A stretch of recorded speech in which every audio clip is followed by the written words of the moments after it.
Hey guys, Professor Bill, Comic Book University, Star Trek Voyager, Seven's Reckoning, Part 1 of 4. I've been waiting for a Star Trek Voyager story to come out of IDW. It's finally come out. Does it live up to the expectation? Yeah, it really does. For Part 1 of 4, I am so excited to see more. Let's get talking about who made this comic book. Talk more about the book itself. So this is called Seven's Reckoning. Writer is David Baker. The artist is Angel Hernandez. Rhonda Pattison is the colorist, and Neil Uyatake on letters. Chase W. Marotz. I hope I didn't butcher the editor's name too much, but I did what I could. This is cover A. I see at least 3 covers here. Let's get talking about the story itself, and there is actually a story here, and that's important because it's a comic book. It's also important to note because, this isn't Deep Space Nine, which was heavily story-driven. I mean, yeah, some of the actors, some of the characters were actually really cool. Odo was cool, you know what I'm saying? There's a couple of really cool characters there.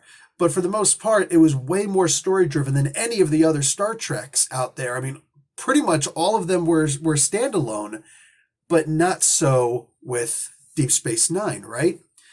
And I think that the one that was least story driven was actually Voyager. This is just my opinion, and it was mostly based on the actors. And even though people like the guy who played Chakotay didn't really want to be there, and didn't want to actually be there, he was bound by contract.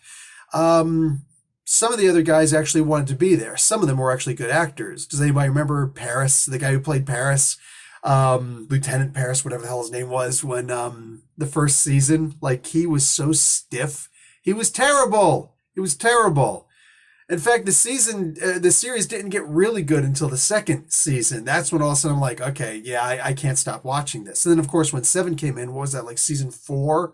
The Scorpion 2-part series, episodes.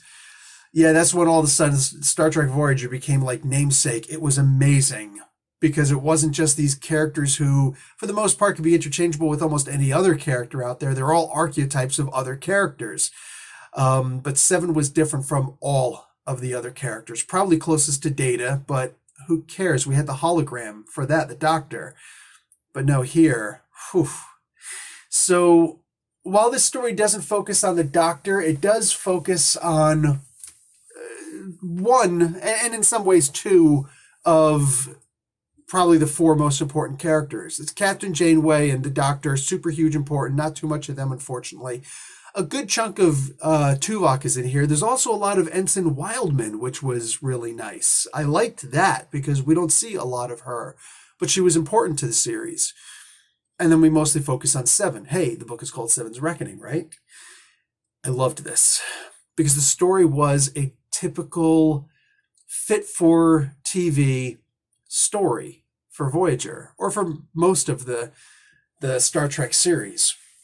Because, they so often focused on social issues and political, discrepancies. They pretty much took stuff right out of the headlines of newspapers, and yet they disguised it as, it's just some sci-fi stuff, it's just some crazy stuff. So let me give you an example in this book. They come across this gigantic ship that's more of an amphitheater because the passengers on the ship, for the most part, they have a very strict hierarchy. And on top of that, they're a little bit nuts. They're a little loco en la cabeza, if you get my meaning. They believe that they are all in some kind of a play, and they refer to everything in life by something to do with theater or a book or whatever. And yeah, I saw that episode where Belanda Torres had to go and be the muse for someone and to get the play to come across. It's very Grecian while at the same time very Eastern because, hey, look, we can't tell the leader what to do, but we can imply what to do with our performances. Not quite the same here so far, although I wouldn't be disappointed if that's what this turned into, because Voyager had such great personalities that you could retell the same story 3 times in the same season and we still ate it up because the actors, the characters were that believable and we bought into the characters. The stories were just frosting on an already really sweet, tasty cake. You know what I'm saying? I'm telling you, man, this was really good. So you have this race, excuse me, this species that they, I don't know, they discovered for the first time. It's the first time they're meeting them, and they're just like, well, hey, we noticed that there's problems with your ship. We want to help you out, and we just want to do a couple of trades. And the people look down on them. They feel that they're a superior race, or superior species, I should say, while at the same time they're still really friendly to them. A lot more friendly than the lower castes of their race, because I'm getting the race and species wrong, but hopefully you get what I'm saying. The lower people on their species chart, their hierarchy, a different race, and they're only different because of the arms. The higher classification of the species has 2 arms, just like the majority of the members of Voyager. Meanwhile, the lower part of this group's species has 4 arms. Something so innocuous. Their faces look pretty much identical.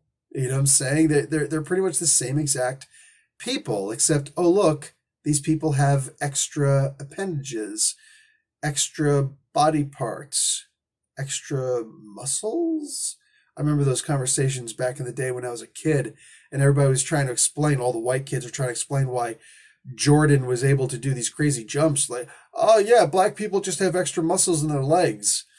And I didn't want to ruffle the feathers or make different waves, different ripples in the water. But I remember thinking, well, then how come all black people can't jump better than all white people? Because I could jump better than most people, period. And, you grow up and you realize, no, it's all bogus. It's baloney, right? These people never grew up. And there's lots of people in our species who haven't grown up either. And it's so great to be able to see this, while at the same time, people who just kind of want to, let it go over their heads, it pleasantly flies right over their heads, and they can still enjoy this story and say, these people are silly for taking such minor differences and separating people into different hierarchies for this. But that's what a Star Wars story is supposed to do. And that's what all good Star Wars stories do. So yeah, I believe that this has a very strong place in the mythos of Star Trek. I loved this story. And this is just the first quarter of the story. I can't wait to read more. So if you even bothered to click on this video, you must have some interest in Star Trek, right? Well, let me tell you something. If we're applying the John Byrne rule and this is your first foray into Star Trek, like real first time trying, maybe you just like my videos and like, I'll watch anything Professor Bill does, even though I hate Star Trek.